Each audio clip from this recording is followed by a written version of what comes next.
Finepoint from Pakistan to Naxals, Modi 3.0 is all action, no ambiguity on national security. PM Modi has reinforced India's national security doctrine with decisive, outcome-oriented action.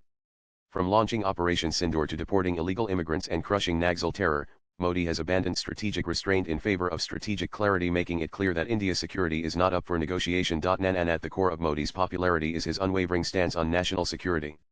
Even as Gujarat's chief minister, he had declared that Pakistan must be answered in its own language, criticizing the then UPA government's muted response to terrorism. Since then, India has undergone a strategic transformation.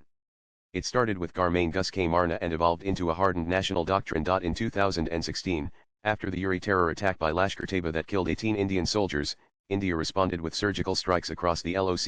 In 2019, after the Pulwama terror attack by Jaish-e-Mohammed killed over 40 CRPF personnel, India launched airstrikes on Jaish camps in Balakot deep inside Pakistan. These bold moves, once considered unprecedented, now pale in comparison to Operation Sindoor, a defining feature of Modi 3.0's national security playbook. In a 4-day conflict with Pakistan, India launched an 88-hour offensive, striking 9 terror targets and 11 air bases across Pakistan using armed drones, Scalp and Hammer missiles, and the BrahMos supersonic cruise missile. This wasn't just military retaliation, it was the unshackling of India's old doctrine.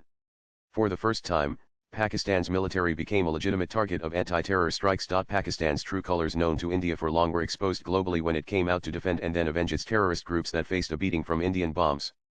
Pakistan's military put its existence on the line for the terrorists, it attended their funerals and gave them assurances for protection and reconstruction. The secret was out. The act was over. If India wanted to fight terror, it must strike Pakistan's military, and that it did. 11 air bases, several other air defense and radar sites, and Pakistani posts along the LOC. India acted with impunity and Pakistan was left scrambling, exposed and vulnerable. Now, the doctrine is permanently set in stone. As long as Pakistan sponsors terror, its terror and military targets are one and the same. Its nuclear blackmail will not be tolerated. And it cannot take the Indus water flow for granted. No treaties, no negotiations, no one-sided goodwill gestures. Pakistan will reap exactly what it sows. With this, the rules of the game have been changed. And given the direction India is headed under Modi, this doctrine is only going to grow stronger, harder, and more effective. And if the challenge is tough, the solution will be tougher. This motto doesn't apply only to foreign enemies.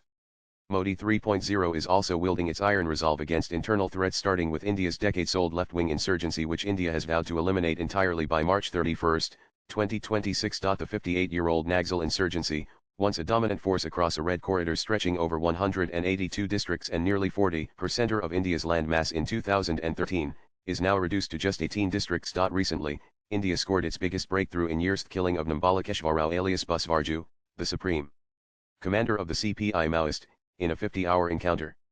Trained by the LTTE, Busvarju was known for brutal IED attacks and ambushes, and was responsible for over 150 security personnel deaths. Over 30 Maoists were eliminated, including Busvarju.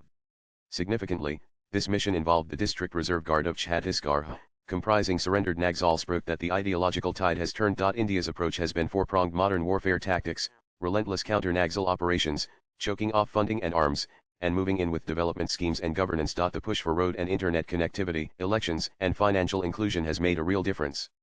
Democracy is being delivered till the last mile, and with that, Naxalism is being bled of its oxygen. National security in Modi 3.0 isn't just about warfare, it's about protecting India's demographic and territorial integrity. Since Operation Sindoor alone, that is, in less than a month, India has deported more than 2,000 illegal immigrants from Bangladesh. The strategy is simple: verify their foreign status, and send them packing. Hundreds have been transported on airplanes and trains to the Bangladesh border, where they are instructed to simply return to their homeland. The process is swift: identification, transportation to border camps, and repatriation via BSF, all often within hours. No court hearings. According to a source cited in an Indian Express report, the illegal immigrants are being ferried to the borders in IAF aircraft from various locations and handed over to the BSF to be held in makeshift camps along the border. They are provided food and some Bangladeshi currency, if needed, and pushed back into their country after a few hours of detention. Gujarat, Delhi, Haryana, Maharashtra, Rajasthan, and the Bangladesh bordering states Assam and Meghalaya are the states that are involved in this exercise so far. The success of this operation is hinged on a simple principle. Once rounded up, most illegal immigrants prefer to return safely rather than be detained and go through legal battles. But there are challenges ahead. As the number of deportations grow, Bangladesh is expected to resist this measure. In fact, there is already some pushback. Brigadier General M.D. Natsamudalla, director of the Military Operations Directorate of the Bangladesh Army, said at a press conference in Dhaka that pushins are unacceptable.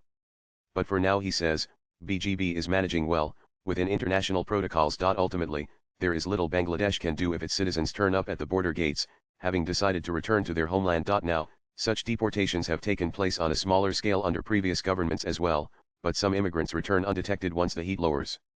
This time, however, the Home Ministry is collecting biometric data to prepare a blacklist of deportees, who will be barred from applying for Aadhaar cards. Similarly, in the wake of the Pahalgam terror attack, over 1,000 Pakistani nationals were asked to leave India. Swipe left for next video. Though the move may appear harsh, it reflects Modi 3.0's uncompromising position. National security is paramount, and there is no room for ambiguity.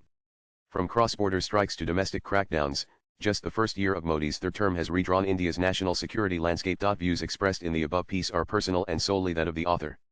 They do not necessarily reflect News 18's views. Latest blogs.